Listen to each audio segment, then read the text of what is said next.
Assalamualaikum warahmatullahi wabarakatuh. Nama saya Amanda David Ardana, NPM 2021020456. Di sini saya akan menyampaikan makalah saya. Segala puji bagi Allah Subhanahu wa taala yang telah memberikan kami kemudahan sehingga kami dapat menyelesaikan makalah ini dengan tepat waktu. Tanpa pertolongannya, tentunya kami tidak akan sanggup untuk menyelesaikan makalah ini dengan baik.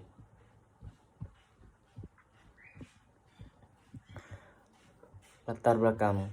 Secara historis dan teologis, akhlak dapat memadu perjalanan hidup manusia agar selamat di dunia dan di akhirat. Tidaklah berlebihan bila misi utama Rasulullah SAW telah menyempurnakan akhlak manusia. Sejarah pun mencatat bahwa faktor pendukung keberhasilan dakwah beliau itu antara lain karena dukungan akhlaknya yang prima. Hingga saat ini dinyatakan oleh Allah Subhanahu wa taala dalam Al-Qur'an kepada umat manusia, khususnya untuk beriman kepada Allah, diminta agar akhlak dan keluhuran budi Nabi Muhammad SAW itu dijadikan contoh dalam kehidupan di berbagai bidang. Pengertian akhlak. Secara etimologi, akhlak berasal dari bahasa Arab akhlak yu'liqu, ikhlahat jamaknya khulukun yang berarti perangai, adat kebiasaan, budi pekerti, tingkah laku atau tabiat, perbedaan yang baik dan agama. Secara etimologi, akhlak adalah sifat tertanam di dalam diri seorang manusia yang bisa mengeluarkan suatu dan senang dan mudah tanpa adanya suatu pemikiran dan perkasaan. Macam-macam akhlak. 1. Akhlak terhadap Allah Subhanahu wa taala.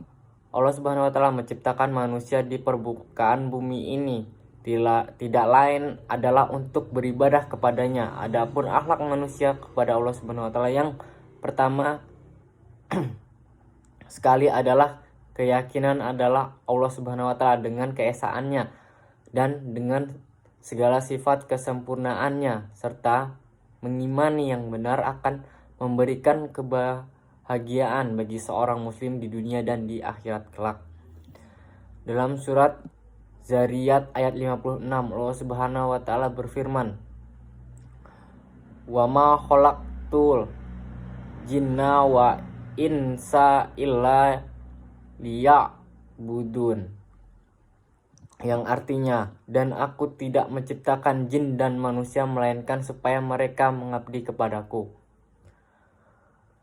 Yang kedua, akhlak terhadap sesama manusia. Manusia diciptakan Allah Subhanahu wa taala sebagai makhluk sosial, oleh karena itu dalam kehidupan sehari-hari membutuhkan manusia lainnya. Untuk mencapai kelangsungan hidup diperlukan adanya aturan-aturan pergaulan yang disebut dengan akhlak. Dalam surat Luqman ayat 14, Allah Subhanahu wa taala berfirman, "Wa wasaina insana biwalidayhi wa ma lathu ummuhu wa wahna ala wahni wa fi soluhu fi amini anis turli waliwa lidayak ilayal masir.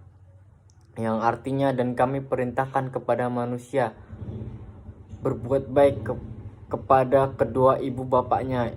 Ibunya telah mengandungnya dalam keadaan lemah yang bertambah-tambah dan menyapihnya dalam 2 tahun. Bersyukurlah kepadaku dan kepada kedua orang ibu bapakmu, hanya kepadakulah kembalimu. Yang ketiga, akhlak terhadap alam sekitar. Kata alam berasal dari bahasa Arab, yaitu alam, satu akar dengan ilmu yang berarti pengetahuan, dan alamat yang berarti petanda. Relasi antara alam dengan alamat mengandung pemahaman bahwa alam semesta atau jagat raya ini adalah pertanda bahwa adanya Sang Pencipta, yaitu Tuhan yang Maha Esa.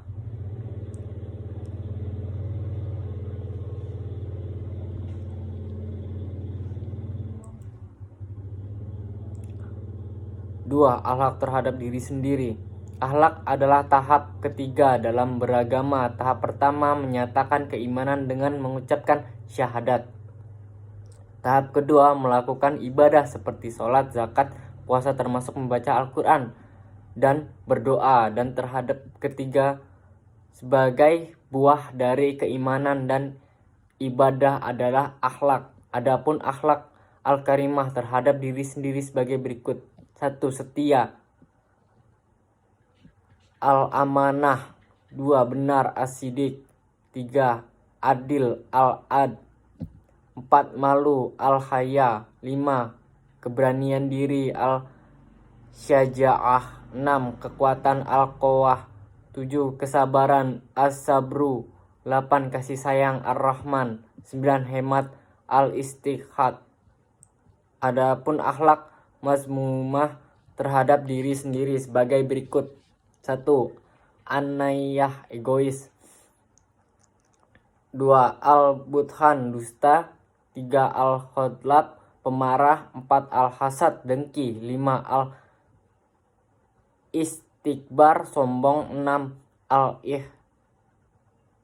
berlebihan. 7. Al-ifsad, berbuat kerusakan. 8. Al-namimah, mengadu domba. 9. Al-sikhirah, berolok-olok. Akhlak terhadap orang tua. Orang tua adalah orang yang melahirkan dan membesarkan seorang anak. Allah Subhanahu wa taala menetapkan orang tua berbarengan dengan berbuat baik kepadanya. Dalam surat Al-Isra ayat 23 Allah Subhanahu wa taala berfirman, Waqadha rabbuka alla ta'budu wa illa iyyahu wa bi walidaini ihsanan imma yablughanna kal kitabu ahaduhuma au kilahuma wala takullahuma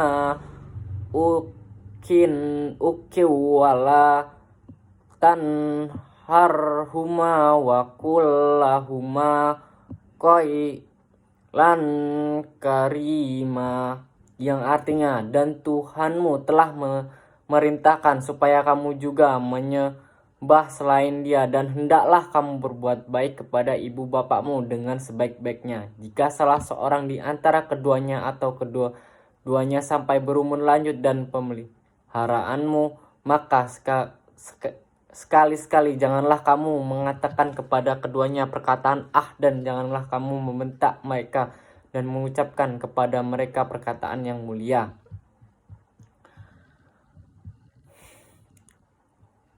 3. Akhlak terhadap orang yang lebih tua. Kemajuan atau suatu generasi adalah berkat kemajuan-kemajuan yang dicapai oleh generasi sebelumnya. Dalam Islam, kewajiban menghormati orang yang lebih tua usianya juga merupakan kewajiban ilahi. Artinya Allah Subhanahu wa taala memberikan pahala yang besar bagi hambanya yang berlaku hormat kepada orang yang lebih tua usianya. 4. Akhlak terhadap kawan sebabnya. 4. Akhlak terhadap kawan sebaya. Dalam berbagai aspek kehidupan diperlukan adanya pergaulan dalam kerjasama. Pergaulan dalam menambah pengetahuan tentang sesuatu yang belum pernah dialami, dilihat, didengar, atau dirasakan sendiri. Untuk menjaga kelangsungan pergaulan dan kerjasama yang harmonis, diperlukan adanya tata cara pergaulan menurut akhlak.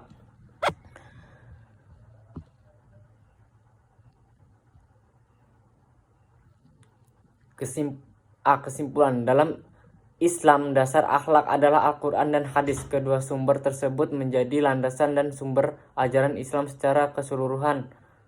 sebagai pola hidup dan menetapkan nama yang baik dan mana yang buruk. Atas dasar tersebut, maka kedudukan akhlak dalam kehidupan manusia menempati tempat yang penting sekali bagi sebagai individu maupun anggota masyarakat. Jatuh bangunnya suatu bangsa bergantung pada akhlaknya. Itu saja yang bisa saya sampaikan. Assalamualaikum warahmatullahi wabarakatuh.